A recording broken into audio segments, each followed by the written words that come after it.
നമ്മുടെ നാട്ടിലെ ഏറ്റവും വലിയ തട്ടിപ്പ് കച്ചവടമായി മാറിയിരിക്കുകയാണ് സുവിശേഷം. ഇന്നലെ ചാനലുകൾ പുറത്തുവിട്ടൊരു വാർത്തയുണ്ട്. പത്തനംതിട്ട ഓമല്ലൂരിലെ എലോഹിം ഗ്ലോബൽ വർഷിപ്പിൽ ഒരു പീഡനം നടന്നു എന്നതിനെക്കുറിച്ചായിരുന്നു വാർത്ത. ആ ബിനു വാട്ടമുട്ടത്തിൻ്റെ അതേ വിവാദ സ്ഥാപനത്തിലാണ് ഇപ്പോൾ ഈ വിഷയം ഉണ്ടായിരിക്കുന്നത്. എന്നിട്ട് ഈ മതപരമായിട്ടാണെങ്കിലും വ്യക്തിപരമായിട്ടാണെങ്കിലും കൈപ്പുള്ള ഒരു വ്യക്തിയെ പിന്തുടർന്ന് വേട്ടയാടുക എന്നുള്ളത് ക്രിസ്തേതര സമൂഹത്തിൻ്റെ മാത്രമല്ല ക്രിസ്ത്യാനികളുടെയും ഒരു പ്രത്യേകതയാണ്. ബിനു വാഴമുട്ടം എന്ന പാസ്റ്റർക്കെതിരെ പല കിംവദന്തികൾ, ആരോപണങ്ങൾ തുടർച്ചയായി കേട്ടും കണ്ടും വരികയാണ്. സാധാരണ അന്ധവിശ്വാസങ്ങളും ദുരുപദേശങ്ങളും സമൂഹത്തിൽ വെളിപ്പെടുമ്പോൾ വ്യക്തി സ്വാതന്ത്ര്യം എന്ന നിലയ്ക്ക് പലരുടെ ഇതെന്നില്ലാതെ എല്ലാവരും വിമർശിക്കുന്ന കൂട്ടത്തിൽ ഞാനും പലതുമൊക്കെ വിമർശിച്ച് വരികയാണ്. കാരണം വിമർശകന് വലിയ വിശുദ്ധിയുടെ മാനദണ്ഡമോ മറ്റളവുകോലുകളോ ഒന്നും ഇല്ല, ഒന്നും വേണ്ട. അതുകൊണ്ട് തന്നെ പക്ഷേ ഈ ഭാരതത്തിൽ BJP ഭരണത്തിന് ശേഷം വ്യക്തമായ ഒരു അന്തരംഗ അജണ്ടയോടുകൂടെ ന്യൂനപക്ഷ സമൂഹത്തെ, പ്രത്യേകിച്ച് ക്രിസ്തീയ സമൂഹത്തെ തച്ചുടയ്ക്കത്തക്കവണ്ണം കച്ചകെട്ടി ആസൂത്രണം നടത്തുകയും അത് വടക്കേ ഇന്ത്യയിലൊക്കെ പ്രത്യക്ഷമായി ഒരു ദൈനംദിന ഒരു വാർത്തയായി അത് തുടരുകയും ചെയ്യുകയാണ്.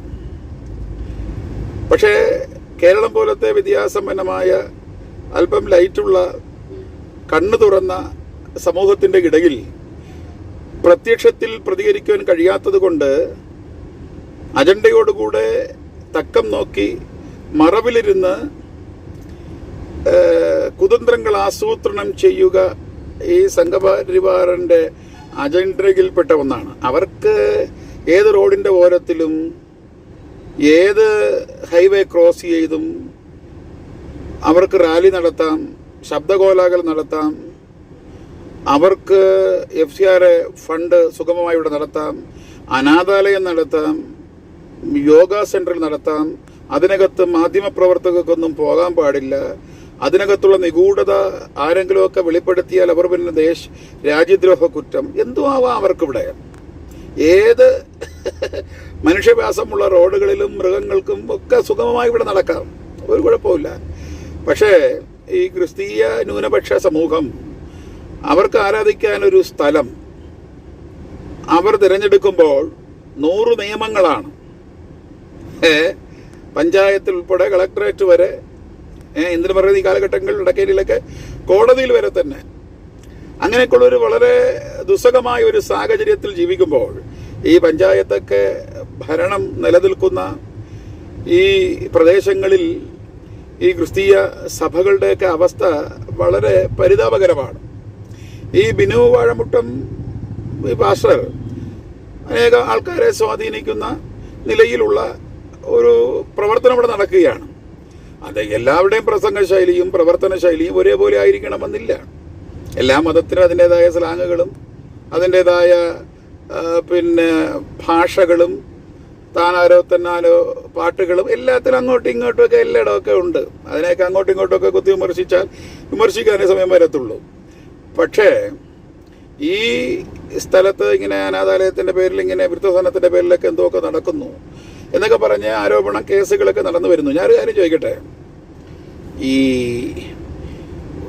എൻ്റെ സമീപത്ത് ഒരു പാസ്റ്റർ കുടുംബമായിട്ട് ഈ തെരുവിലുള്ള മാനസിക വിഭ്രാന്തി വന്ന സഹോദരന്മാരെയൊക്കെ എടുത്ത് കുളിപ്പിച്ച് അവിടെ കൊണ്ട് പാർപ്പിച്ച് അവരെ കൂടെ അവർ താമസിച്ച് അദ്ദേഹം ശുശ്രൂഷിക്കുന്നു. അനേകർക്ക് എന്തെങ്കിലും സംഭാവന കൊടുക്കുന്നത് ഞങ്ങൾക്ക് ഇടയ്ക്കിടയ്ക്ക് പോകാറുണ്ട്. പക്ഷേ എന്നിട്ട് ചിലരൊക്കെ പുറത്തിരുന്നു കൊണ്ട് ഇതേപോലത്തെ മാന്യന്മാർ, ഇപ്പോൾ ഇവിടെ വന്ന മാമാ ചാനലുകൾ, കുറേ യൂട്യൂബർമാർ, കുറേ ചാനലുകളൊക്കെ വന്ന് കീർവാണം വിടുന്ന കണ്ടു. ഇവരെ പൊള്ളന്മാർ പറഞ്ഞു, അവിടെ ഉപദ്രവം നടക്കുന്നു, ഭക്ഷണം കിട്ടുന്നില്ല, അവിടെ അടി നടക്കുന്നു, പിടി നടക്കുന്നു. എടാ ഞാൻ ചോദിക്കട്ടെ, ഒരു ദിവസം ആ സ്ഥാപനത്തിൽ നിനക്ക് അവരോടൊപ്പം വന്നിരുന്ന് നിനക്ക് ഭക്ഷണം കഴിക്കാൻ പറ്റുമോ? നിനക്ക് പറ്റുമോ? ആ സ്മെല്ലും മൂത്രത്തിൻ്റെയും അങ്ങനെയൊക്കെയുള്ള അവസ്ഥയിൽ ഒരു ദിവസമല്ല, ഒരു മനുഷ്യായുസ് മുഴുവനും അവരുടെ കൂടെ അവർ ജീവിക്കുകയാണ്. നീക്ക് എന്തിനു പോണത്? ഞാൻ ഇവരോടൊപ്പം എന്ന് പറഞ്ഞിട്ട് ഫോട്ടോ എടുക്കാൻ, മോനെ അടിച്ചോടാ, മോനെ ഉപദ്രവിച്ചു, ഭക്ഷണം കിട്ടുന്നില്ലേ? ഒരു വിവിധ ഭവനങ്ങളിലും വിവിധ സ്ഥലങ്ങളിലൊക്കെ ഉള്ള പലരും ഒരു സ്ഥാപനത്തിൽ വരുമ്പോൾ അങ്ങോട്ടും ഇങ്ങോട്ടും പറയുവാനും പരിഭവവും ഒക്കെ കാണും. പക്ഷേ ഈ പരിഭവങ്ങളൊക്കെയും അവർ ഒരു രാത്രി കൊണ്ടോ പകൽ കൊണ്ടോ ഒക്കെ തീരുന്ന പരിഹരിക്കുന്ന വിഷയങ്ങളായിരിക്കാം. പക്ഷേ അവരുടെ കൂടെ ഒരുമിച്ചിരുന്ന് ഭക്ഷണം കഴിച്ച് അവരുടെ കൂടെ ഈ ആതുര പ്രവർത്തനം, പ്രത്യേകിച്ച് എന്നെ സംബന്ധിച്ചിടത്തോളം എന്നെ കൊണ്ട് പറ്റൂല ഈ ഇങ്ങനെയൊക്കെ ആതുര പ്രവർത്തനം. എനിക്കൊരു വള്ളിക്കെട്ടാണിത്. എന്നെ സംബന്ധിച്ചിടത്തോളം എന്നെ കൊണ്ട് പറ്റുന്ന വിഷയമല്ല.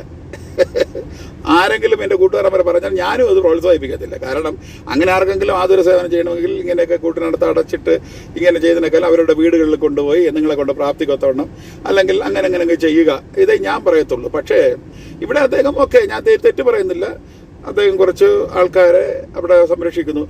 എല്ലാവരെയും എപ്പോഴും തൃപ്തിപ്പെടുത്തിയൊന്നും പറ്റില്ല.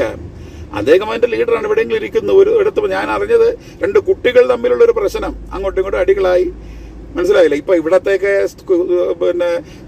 ഹൈന്ദവ, ക്രിസ്തീയ അല്ലെങ്കിൽ മറ്റേ മാർസി, മറ്റേ എല്ലാം മദ്രസ, ഇങ്ങനെയൊക്കെ ചർച്ച ഇങ്ങനെയൊക്കെ അടുത്ത് പോകുമ്പോൾ എത്ര കുട്ടികളുടെ അടുക്കലൊക്കെ മൈക്കോട്ട് കൊടുത്താലേ ചൂരൽ കൊണ്ട് അടിച്ചത്, ഉപദ്രവിച്ച് എന്തെല്ലാം കഥകളിവിടെ പറയാൻ പറ്റും. അല്ലെങ്കിൽ പോട്ടെ, ഈ അമൃതാനന്ദമയുടെ അവിടുത്തെ ഡോറൊന്ന് തുറന്നിട്ട് അകത്തുള്ള അന്തേവാസികളുടെ അടുക്കലേ മൈക്ക്, ഒരു സഹോദരിയുടെ സാക്ഷി വന്ന് കേട്ടു, മൈക്ക് കൊണ്ട് കൊടുക്കണം.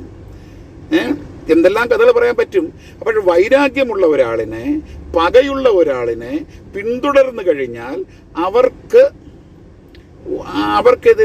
അവർക്കെതിരെ ആസൂത്രണം ഉണ്ടാക്കുവാൻ ആർക്കും കഴിവുണ്ടാക്കാൻ പറ്റും. അപ്പം എൻ്റെ സമീപത്തിലെ ഒരു പാറക്കോറിയുടെ വരികയാണ്. ഇവിടെ കഴിഞ്ഞ ദിവസം ഒരു തെളിവെടുപ്പ് പരിപാടി നടന്നു. അപ്പോൾ അവരുടെ പാറ അനുകൂലികളായ ഉദ്യോഗസ്ഥന്മാർ ഇവിടെ കടന്നു വന്നു. എൻ്റെ ചർച്ചും അതും തമ്മിൽ 26 മീറ്ററേ ഉള്ളൂ. പക്ഷേ ഇപ്പോഴത്തെ പാറയുടെ നിയമം അനുസരിച്ച് എത്ര 50 മീറ്റർ. ഇവരെന്ത് ചെയ്തു? എൻ്റെ ചർച്ചിൻ്റെ അതിൻ്റെ ദൂരം അളക്കുന്നതിന് പകരമായിട്ട് 50 മീറ്റർ കണക്കാക്കിയുള്ളൊരു പോയിന്റ് വെച്ച് അളന്നു. നിയമം ഇവിടെ ആർക്കും ഉണ്ടാക്കാം. അതുകൊണ്ട് ഒരുത്തൻ്റെ മേലൊരു വൈരാഗ്യമോ ഒരു കാര്യമോ സാധിക്കണമെങ്കിൽ അവന് കുരുക്കാൻ അല്ലെങ്കിൽ അവരുടെ അനുകൂലമായ ഒരു കാര്യം ചെയ്യാൻ നിയമത്തെ ഇവിടെ വളച്ചൊടിക്കാൻ പറ്റും. ഇപ്പോൾ ഒരുത്തൻ്റെ പുറകെ നടന്നാൽ, ഇങ്ങനെയൊക്കെയുള്ള സ്ഥാപനങ്ങളിലൊക്കെ പുറകെ നടന്നാൽ കൊച്ചുകുട്ടികൾ കാണും, പോക്സോ കേസ് എടുക്കാം. ഇവിടെ വടക്കേ ഇന്ത്യയിലൊക്കെ എത്ര പാസ്റ്റർമാർ ഈ കള്ള പോക്സോ കേസിലൊക്കെ അകത്തായി കിടക്കുന്നു. ഇവിടെ പഞ്ചായത്ത് മെമ്പറാവന്മാര്, വക്കീലവന്മാര്, പബ്ലിക് പ്രോസിക്യൂട്ടർമാര്, ജഡ്ജിയാവര്, ഇതിൻ്റെ ഇടയിൽ എത്ര പാസ്റ്റർമാർ ചോദിക്കാനും പറയാനും ആരുണ്ട്? അവിടെ അതൊക്കെ നടക്കുന്നു. ഇവിടെ അല്പമൊക്കെ അങ്ങോട്ടും ഇങ്ങോട്ടൊക്കെ ആള് സ്വാധീനമുള്ളതുകൊണ്ട് പിന്നെ പിടിച്ചു നിൽക്കുന്നു. അദ്ദേഹത്തിനൊരു ശൈലിയുണ്ട്, അദ്ദേഹത്തിൻ്റെ പ്രസംഗവും ഭാഷണങ്ങൾക്ക് ശൈലിയുണ്ട്. ഒരു വൃദ്ധസദനം ഉണ്ടാക്കുന്നു, അവിടെ ആൾക്കാർ താമസിക്കുന്നു. എല്ലാവരും ഇവരൊക്കെ ഒരുമിച്ച് പല ഒരു കുടുംബത്തിലുള്ളവന്മാർ തന്നെ മക്കൾ അങ്ങോട്ടും ഇങ്ങോട്ടും തമ്മിൽ മനസന്തോഷത്തോടു കൂടെ എത്ര പേര് ജീവിക്കുന്നു, ഒരു കുടുംബത്തിൽ ഭാര്യ-ഭർത്താവ് എത്ര പേര് ജീവിക്കുന്നു. ഇങ്ങനെയൊക്കെയുള്ള ഇടങ്ങളിൽ എന്തെങ്കിലും അങ്ങോട്ടും ഇങ്ങോട്ടും വിഷയം വരുമ്പോൾ, ഒരു പപ്പടം കുറഞ്ഞെന്നോ മീൻ കുറഞ്ഞെന്നോ ഭക്ഷണം കൊടുത്തില്ലെന്നോ ഇന്ന് ഗോതമ്പെന്നോ, ഇങ്ങനെയൊക്കെ വൈരാഗ്യമുള്ള ഒരുവന്, ഞാൻ അതാണ് പറഞ്ഞത്, സംഘപരിവാർ അജണ്ട ആ പ്രദേശത്ത് അവിടെ സഭ സ്ഥാപിക്കാതെ വണ്ണം 1.5 ഏക്കർ വസ്തു ഒന്ന് വാങ്ങിച്ച് അവിടെ ഇട്ടിരിക്കുകയാണ്. സഭ സ്ഥാപിക്കില്ല, പഞ്ചായത്ത് അവിടെ പറഞ്ഞിരിക്കുകയാണ് സഭ നീയൊക്കെ സ്ഥാപിക്കില്ലെന്നാണ്. മനസ്സിലായില്ലേ? അനേക ഹൈന്ദവ സഹോദരങ്ങൾ നിർബന്ധിതമല്ലാതെ അല്ലെങ്കിൽ നിർബന്ധിച്ച് മതം മാറ്റിയെന്ന് പറയട്ടെ ഈ വിശ്വാസം സ്വാധീനിച്ച് കടന്നു വരുന്നുണ്ട്. അവിടെ സഭ വയ്ക്കാൻ പറ്റാതെ വണ്ണം ഉള്ള ഒരു വിഷയം അവിടെ നടന്നുകൊണ്ട് വരുന്നു. അതുകൊണ്ട് ഇങ്ങനെയൊക്കെയുള്ള ചില പെണ്ണങ്ങൾ മുമ്പൊക്കെ ആണെങ്കിൽ ഹാർട്ട് പേഷ്യൻ്റ് അടുത്തുണ്ട് എന്നൊക്കെ പറഞ്ഞിട്ട് പീറ്റർ പാസ്റ്ററുടെ ഇവിടെ ചെറുവാരക്കോണ ചർച്ചിൻ്റെ കുറേ കാലം അനുമതി കൊടുക്കായിരുന്നു. ഒരു ചർച്ചിന് അനുമതി കൊടുക്കണം, ഇന്ന കാര്യമുണ്ട്. ചർച്ചിന് മാത്രമല്ല ആരാധനാലയങ്ങൾക്ക്. പക്ഷേ ഇവിടെ ഹൈന്ദവ ആരാധനാലയങ്ങൾക്ക് എന്തെങ്കിലും ഇവിടെ പണിയുമ്പോൾ ആരെങ്കിലും ക്രിസ്ത്യാനികൾ പോകുമോ? എവിടെയെല്ലാം നെയ്യാറ്റിക്കര നടു റോഡിലിരിക്കുകയാണ് ക്ഷേത്രം. എവിടെയെല്ലാം ഒരു അനധികൃതമായ നിയമങ്ങളൊക്കെ ലംഘിച്ചുകൊണ്ട് എവിടെയെല്ലാം ശൂലങ്ങളും എവിടെയെല്ലാം മരത്തിൻ്റെ ചോട്ടുകൾ എവിടെയെല്ലാം ഈ വടക്കേ ഇന്ത്യയിൽ പോട്ടെ, കേരളത്തിൽ എവിടെയെല്ലാം ഇരിക്കുന്ന റോഡിൻ്റെ ഓരത്തിൽ അവിടെ എവിടെയെല്ലാം അവർക്കൊന്ന് നിയമങ്ങൾ ബാധകമല്ലേ? അപ്പോൾ ഇത് വിഷയം കേസെടുത്തു, FIR എടുത്തു, കാര്യങ്ങളൊക്കെ നടന്നു വരികയാണ്. സംഭവം എന്താണ്? ഒരു വ്യക്തി, ഒരു ദൈവദാസൻ, ഒരു ക്രിസ്തീയ പ്രേക്ഷിത പ്രവർത്തനം നടത്തുന്ന ഒരു വ്യക്തി, അദ്ദേഹത്തിന് ഇവിടെ ഒരു പള്ളി ഉണ്ടാക്കാൻ ആരാധനാലയം നിയമപ്രകാരം, അതായത് കോർട്ട് ഓർഡർ വരെ കിട്ടിയെന്നാണ് ഞാൻ അറിഞ്ഞത്. അദ്ദേഹത്തിന് നിയമപ്രകാരം ഒരു ആരാധന ഉണ്ടാക്കാതെ വണ്ണം സംഘപരിവാർ അജണ്ടയോടുകൂടെ നാളുകളായി പ്രവർത്തിക്കുന്നു. അതിന് വേണ്ടി ഉപോത്ഫലകമായി ഒരു കാരണം കണ്ടെത്തി അവിടെ ആശ്രമത്തിൽ അവിടെ കടന്നു ചെന്ന് വൃദ്ധസദനത്തിൽ പോയി അവിടെ വരുന്ന സ്വകാര്യ വിഷയങ്ങളോ ദൈനംദിന വിഷയങ്ങളോ അങ്ങോട്ടും ഇങ്ങോട്ടും പിള്ളേർ തമ്മിൽ വിഷയങ്ങളോ അതൊക്കെ പിറ്റെന്നൊക്കെ പരിഹരിക്കപ്പെടുന്ന വിഷയങ്ങൾ എടുത്തുകൊണ്ട് മൈക്കിന്റെ മുമ്പ് കൊണ്ടുവച്ച് സമൂഹത്തിൽ കൊണ്ടിടുന്നത് ഇതൊക്കെ ഒന്നും നല്ലൊരു പരിപാടിയല്ല. അതിവിടെ ഏത് യോഗ സെന്ററിലും ഏത് അനാഥാലയങ്ങളിലും ഏത് മതത്തിന്റെ മദ്രസയിലോ എവിടെ പോയി കഴിഞ്ഞാലും ഇതേപോലത്തെ 1-2 പോയിന്റുകൾ എടുക്കാൻ പറ്റും. പക്ഷെ ഒരു കാര്യം മനസ്സിലാക്കുന്നത്, ബൈബിൾ പ്രകാരം ഞാൻ എൻ്റെ സഭയെ പണിയും, ഇതേപോലത്തെ പാതാള ഗോപുരങ്ങളോ ചിന്തകളോ ഇതൊന്നും ജയിക്കത്തില്ല. കുറച്ചു കാലം മാത്രമേ നിൽക്കത്തുള്ളൂ. കാരണം കൂടുതൽ വലിയ ഓലപ്പാമ്പെന്ന് പറഞ്ഞാൽ മരണമാണ്. ഈ വലിയ ഓലപ്പാമ്പിനെ പണിച്ച് റോമാ സാമ്രാജ്യം ഈ സഭയെ തകർക്കാൻ നോക്കി. അതിനൊരു പുല്ല് വില കൊടുത്തിട്ട് 3-ാം ദിവസം ഉയർപ്പിന്റെ ശക്തി പുറത്തു വന്ന ആ ശക്തി ഉൾക്കൊണ്ട ഒരുത്തന്റെ അടുക്കൽ ഇതേപോലത്തെ ഉമ്മാക്കി കേസുകളോ പിന്നെ ആരോപണങ്ങളോ ഇട്ടുകൊണ്ട് ഓടിക്കാൻ നടക്കത്തില്ല എന്ന് ആത്മാവിന്റെ ഭാഷയിൽ ഞാൻ പറയുന്നു. പിന്നെ മറ്റേ ഭാഷയെ പറഞ്ഞു കഴിഞ്ഞാൽ അടിയെന്നുള്ള വാങ്ങിക്കാൻ മാത്രമല്ല, കൊടുക്കാൻ കൂടെ ഉള്ളതാണ്. കേസ് അങ്ങോട്ടും കൊടുക്കാം ഇങ്ങോട്ടും കൊടുക്കാം. പിന്നെ എന്തിനു ചുമ്മാ ആ ക്ഷേത്രത്തെ പൊളിക്കണം? അവിടെ നിയമവിരുദ്ധമായ ക്ഷേത്രം ഇരിക്കുന്നു, അവിടെ ആരാധന ശബ്ദം ഞങ്ങൾക്ക് അലങ്കോലമാണ്, എന്തിനു ഇതിൻ്റെയൊക്കെ പുറകെ പോകണം? ഞങ്ങൾക്ക് തന്നെ പുച്ഛമായിട്ട് ഞങ്ങൾക്ക് തോന്നുകയാണ്. അതുകൊണ്ട് തന്നെ ഞങ്ങൾ ഇതിൻ്റെയൊക്കെ ഒന്ന് പുറകെ ഒന്നും പോകാറില്ല.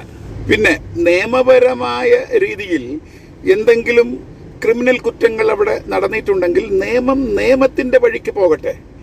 മനസ്സിലായില്ലേ? ഒരു സഭയെ തകർക്കുവാൻ, ദൈവസഭയെ ഉന്മൂലനം വരുത്തുവാൻ നിഗൂഢ അജണ്ടയോടുകൂടെ വടക്കേ ഇന്ത്യയിൽ പ്രവർത്തിക്കുന്ന അതേ സ്ലാങ്ങിൽ ഇവിടെയും ചെയ്യാമെന്നുള്ള വ്യാമോഹം മനസ്സിൽ വച്ച് ഇങ്ങനെ കുറ്റങ്ങൾ ചകഞ്ഞു കണ്ടുപിടിച്ച് നിയമത്തിന്റെ മുമ്പിൽ കൊണ്ടുവന്നതിനെ വളച്ചൊടിച്ച് ദൈവസഭയെ തകർക്കാമെന്നുള്ള വ്യാമോഹം അതങ്ങ് മനസ്സിൽ വച്ചിരിക്കുന്നതാണ് നല്ലത് എന്നാണ് എനിക്ക് ഈ വിഷയത്തിൽ പറയുവാൻ വേണ്ടി ഉള്ളത്.